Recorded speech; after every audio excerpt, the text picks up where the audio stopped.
Welcome, my friends, to Inside the Minds of Authors.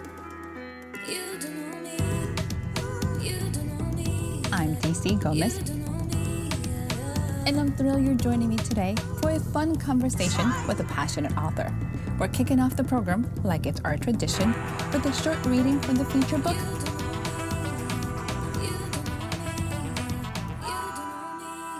I hope you guys enjoy it. Let's get started. Hello, everybody. My name is Diego Báez. I'll be reading the title poem from my book, Yaguarete, White. And so here it is. Yaguarete, White. No jaguars wander my father's village. No panthers patrol the cane fields caged in bamboo fences.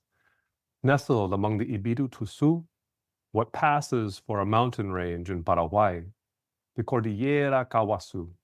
You see, Spanish adjectives arrive after the noun they describe, clarifying notes that add color and context. There is history, and then there is history, but there are no jaguars here. Only a pool of blood petrified into stone, a place I call home. Tierra de arcilla, clay so bright it stains orange. This color we call rust in English, after a chemical reaction used to describe the old, unused, out of practice.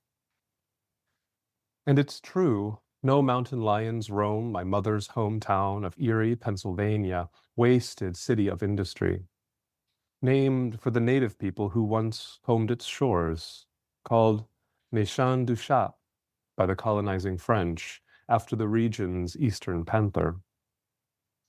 By now, every oxidizing firearm and spearhead and family charm has moved west or died out, like the Lynch clan, my ancestors, or the only indigenous word to survive the Erie people, Chautauqua, co-opted by enterprising whites, literally taken to mean a cross-country, faith-based movement, a cultural accumulation which does sound awfully familiar. But don't worry, because I don't know how to pronounce it either, the Guarani. I only know Jopara is like Paraguayan Spanglish, a mixture of Spanish and Guarani spoken in the hillside villages, Los Campos, the countryside. But I speak none of the above myself. Even English makes little sense whatsoever, hybrid monster of predominant whites. But this book is not about albinos. It's not about willow bark or sugar cane or bartered soil. It's not about the Basilica at Cacupe or the Spring of the Virgin Mary, busy with elbows this morning. It's not about anything real or true. It's not about binaries, ancient or new. It's not about a tia teaching her sobrina to speak, spelling out the sound of each color and pointing, charcoaled remains of last night's fire, ash blown and scattered, Moro 2. It's not about mythology, evil Tau chasing the child Kirana, fast silhouette of an immigrant couple racing across the border, 7 offspring in tow, cursed to haunt the forests outside my father's village. It's not about a story I only learn online, the death of Arasu, mother to Rupavi and Sipave, the sun and moon murdered by celestial jaguars. The siblings avenge their mother, killing all but one pregnant jaguar, their end and their beginning. And they are now entangled, twinned, and jaguars come to represent the souls of all the dead, inseparable from each other, this people and their origin. So it is, and so am I, here now, in the temple.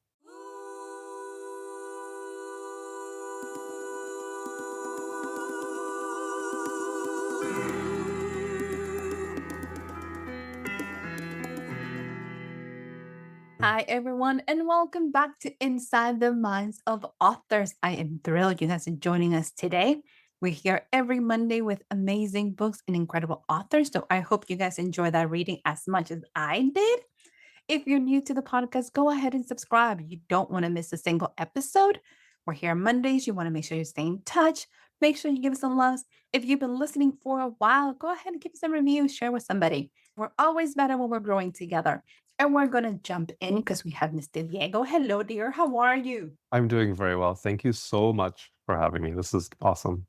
It is such a pleasure having you on the show. And that poem was just touching and tantalizing. And I'm like, oh my God, what is going on? Let's start with the book. What is this book about and where the inspiration came from? Yeah, for sure. So the book is the long accumulation of me thinking through how I navigate the world as the child of a father from Paraguay, one of the smallest countries in South America, and also one of the smallest populations here in the States of immigrants in the diasporic community. I believe there's about between 25 and 28,000 of us here in the States. And so it really comprises a fraction of a percentage of all the Latino, Latinx, Latina people in this country.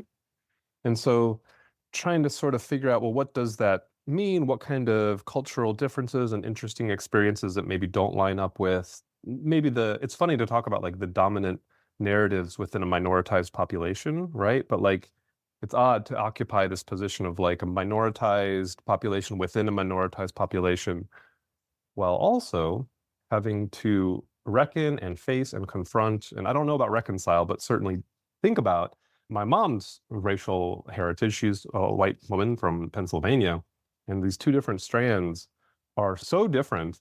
And for them to meet in central Illinois, where I was born and raised and grew up without really much of or really any Spanish-speaking community. And yet, I want to say it was 3 or 4 years, my family would travel down to Paraguay for like a month during the sort of the winter break between semesters.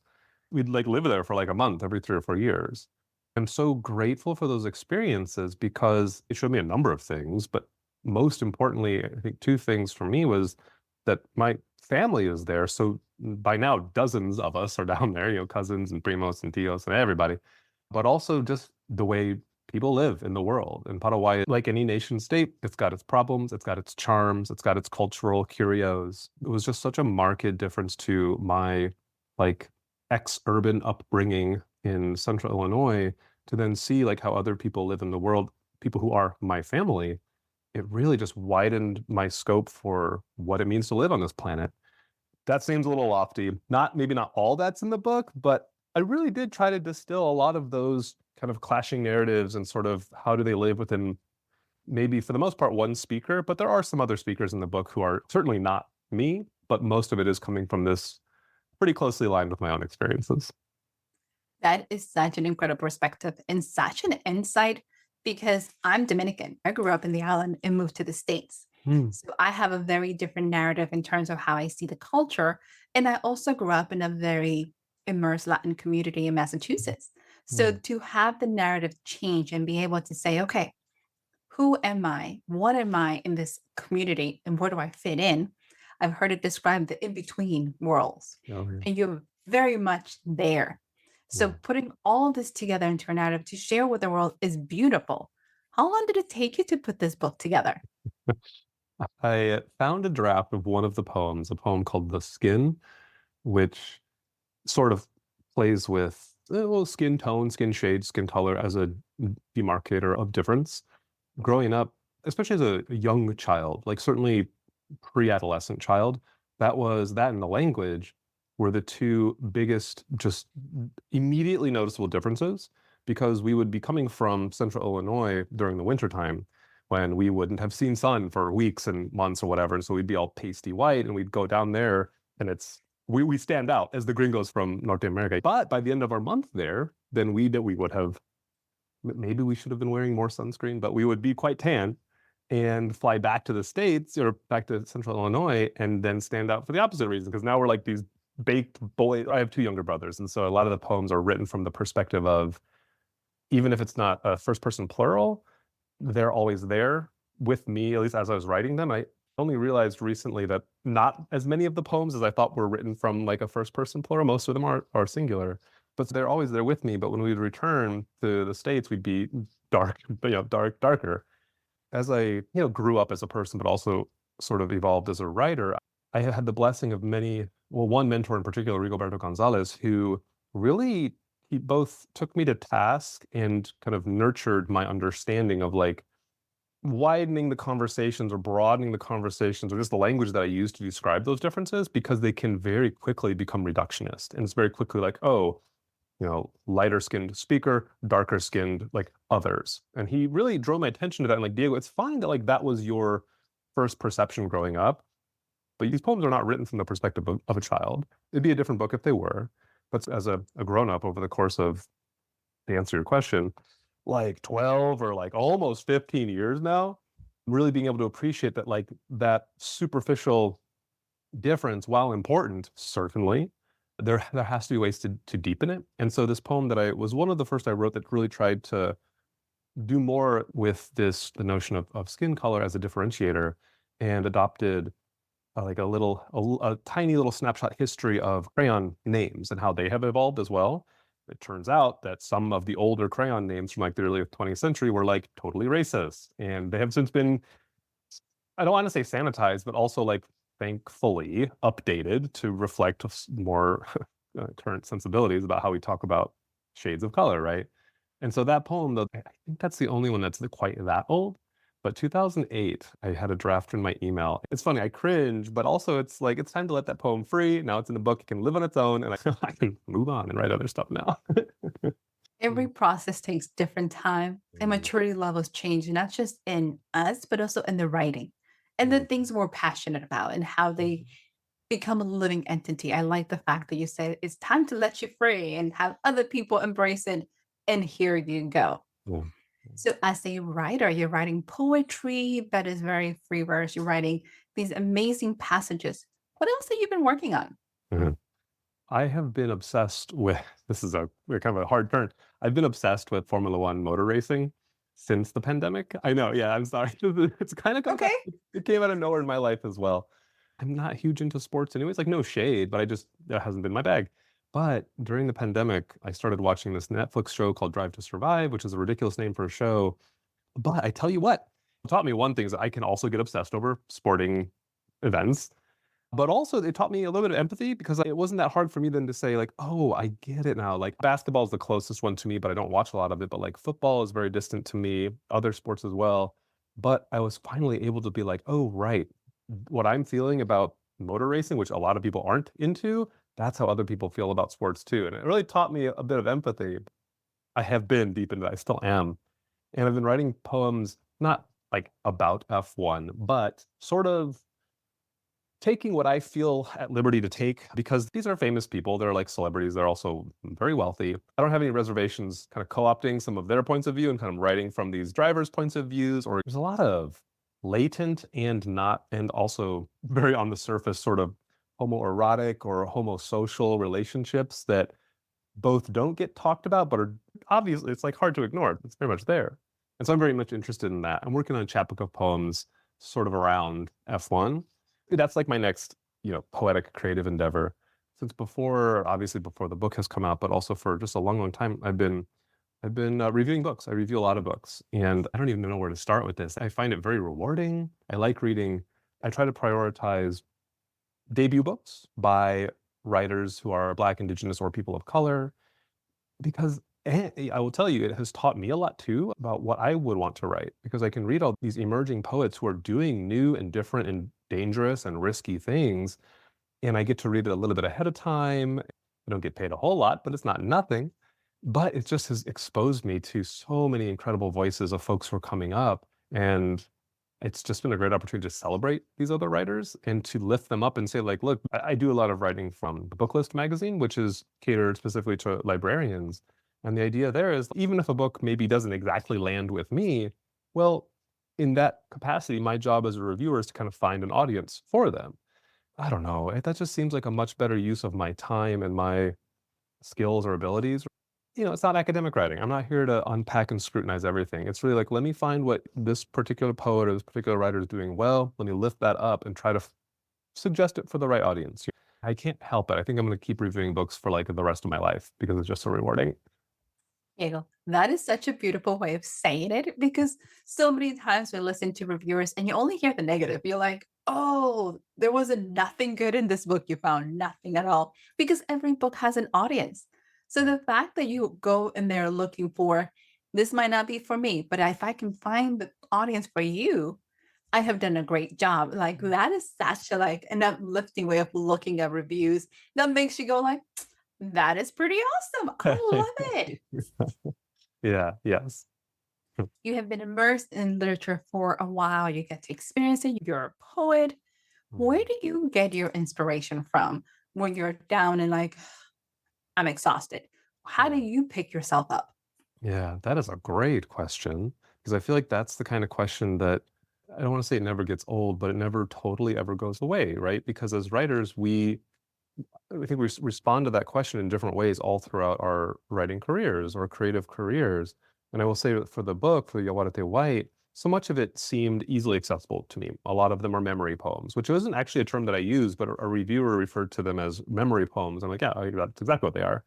Some of the book is also explicitly concerned with the ways that the internet teaches us about ourselves if we don't have immediate access to a community or family who, for various reasons, don't always share as much as one might like to learn about one's culture or history, right? So there are, for example, the Guarani people in Paraguay are one of several, I think there's 12 or 15 indigenous peoples in Paraguay today. They live there.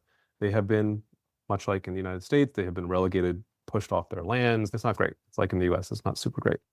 But that said, the Guarani language has been adopted by the state.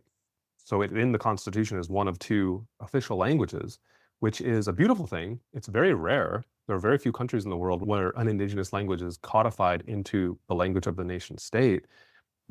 I think we need to celebrate that. But at the same time, it's only bilingual, right? Like, what does that mean for the other 12, 13, 14 other indigenous peoples whose languages who are actively suppressed? I mean, that trade-off is not without its problems. And so digging into some of that and kind of finding myself cornered by the contradictions and some of the uglier undersides of these cultural phenomena and also throughout history. Paraguay has a unfortunate, is putting it lightly, but an unfortunate history of harboring like actual Nazis, like after World War II, just making a home for them, welcoming them. There was a dictator, Stroessner, from the 50s to the 80s, who, with open arms, Mengele lived there and others. It feels complicated, right? Because I wasn't born there. How do we craft, or how do I craft a speaker who both needs to like lift up the beautiful parts of family and culture through the memory poems, but also I felt a responsibility to not brush this other stuff under the rug while also trying to deal with it delicately, right? Because as much as I wanted to cast an eye on those sort of shady parts of Paraguayan history, I also then felt like I can't ignore American history either because this is the country that I am in, or like the United Statesian just cultural imperialism. Trying to work all those things into one little book without it just kind of spiraling away, that was enough inspiration for, like I said, the last decade or so. When I am sitting down to write a new poem, or if I'm trying to write a new poem, I do rely on forms a lot because, well, I took a creative writing workshop during grad school with Rachel Hadas. She required us, asked us, assigned a different form every week. Some of them I really took to, some of them I was not very good at. But I will tell you that in terms of getting started just with, sometimes if there's nothing coming, but I'm like, I need to do something with this book or this project or this creative endeavor, starting with a form is helpful for me because it gives me limits, it gives me constraints. And then it's kind of what can we produce when we limit ourselves? It almost forces me forward in a way that I wouldn't have expected. And it can be surprising.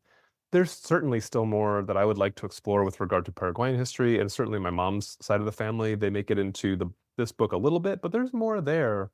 The one thing I'll end with is just to say my mom's last name, her family name is Lynch, which is like, okay, connotations. But in the 19th century, an Irish woman named Eliza Lynch moved to Paraguay to be they never got married, but she was like the courtesan or like partner of one of the dictators of Paraguay, Francisco Solano Lopez. And her story is wild. She became sort of like, not exactly, but sort of like the Evita of Paraguay. And the fact that her last name is Lynch, that my mom's last name, it's like, that's wild. She's mentioned in the book a couple times, but like, there's more there to explore. And so I think that for me, it's just like, I hope it doesn't sound too narcissistic, but there's so many different strands to explore that keeps me inspired, that keeps me interested, keeps me going. Absolutely not narcissistic. You just have a lot of rich history Mm, all around you to pull from, and it can go anywhere. I mm, seriously appreciate the sensibility you have behind the scenes of the cultures because mm, sometimes it is really easy to get very essentialized. I'm going to cover the negative, I'm going to cover the positive, and lose track of like the in between.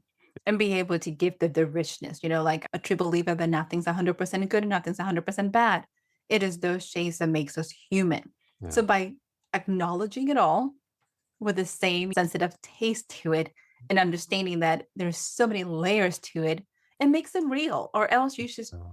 telling a really pretty fairy tale. I think that's the Yes. difference between poems that are memory based and fairy tales, because fairy tales is going to give you the glossy picture that we all know and adore, but might not be appropriate. So nice Mhm. job. I appreciate it.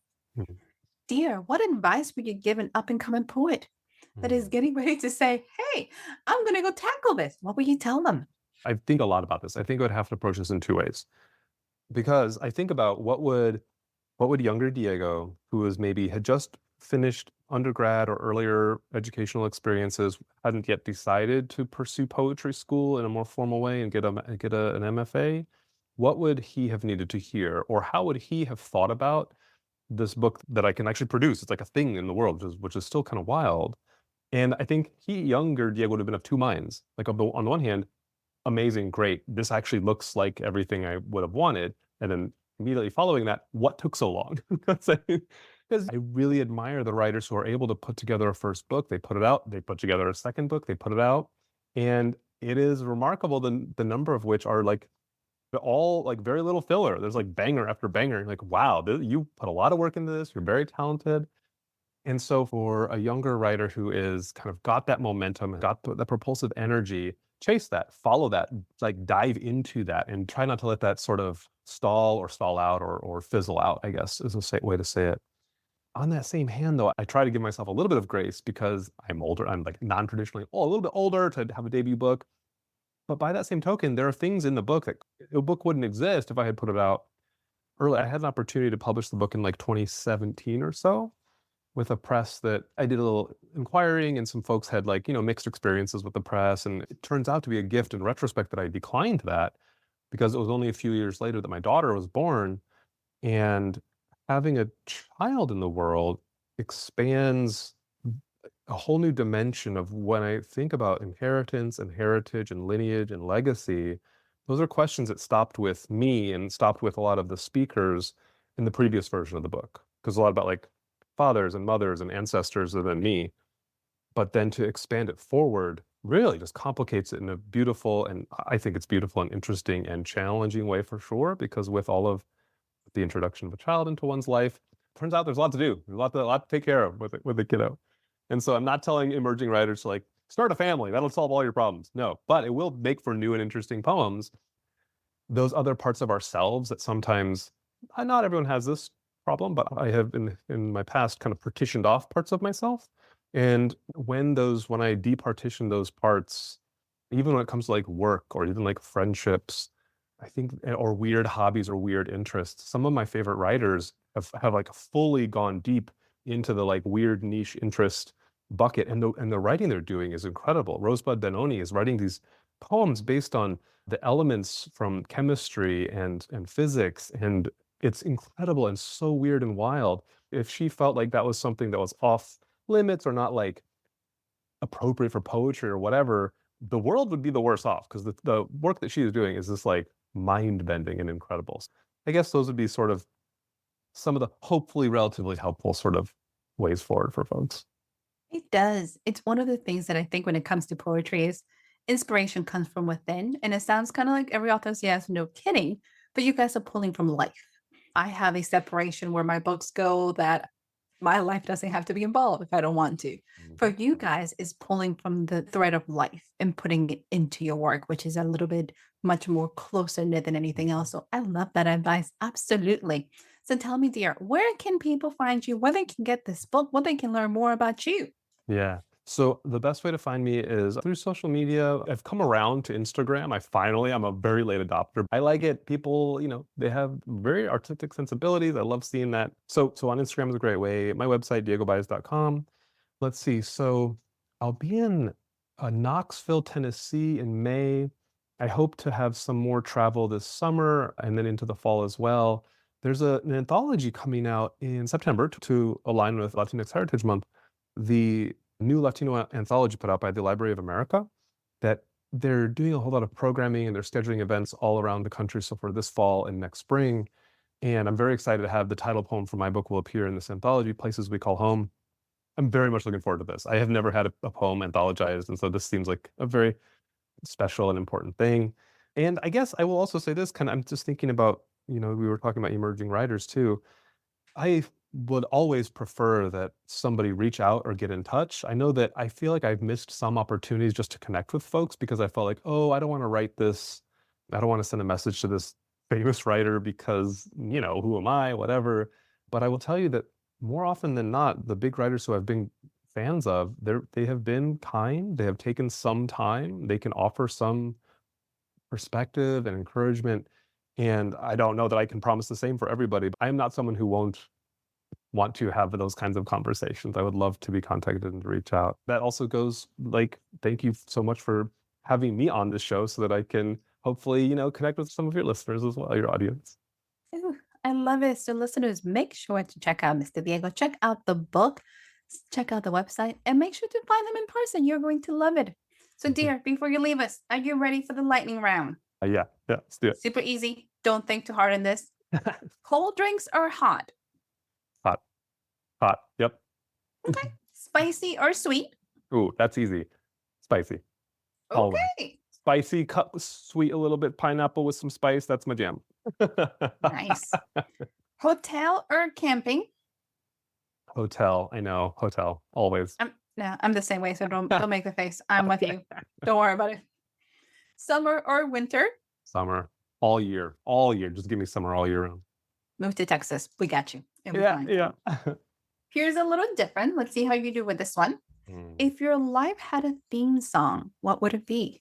Wow. Oh my goodness. So I'm going to have to go with a song called Cascada. It's a Paraguayan song that really emphasizes the harp. There's guitar in it as well and some percussion, but the harp in that song sounds like a waterfall, like a cascada, sounds like a waterfall. It's so moving and so important. I would have to go with that. Yeah. Ooh, I love it. Mhm. So, dear, it has been a pleasure having you. Any closing remarks for us? No, only that this has been wonderful. Thank you for this conversation. I really, really appreciate it. An absolute pleasure. Congratulations on the book. I'm doing a happy dance for you. This is huge. Celebrate it. Enjoy it. Get back with us when you have the next book out. We want to hear about it. To our listeners, go ahead and check out Mr. Diego. Make sure you follow him. And if you're new to the podcast, hey, go ahead and subscribe. You don't want to miss a single episode. We'll be back next Monday with another fabulous author. So, guys, have a great day. Bye.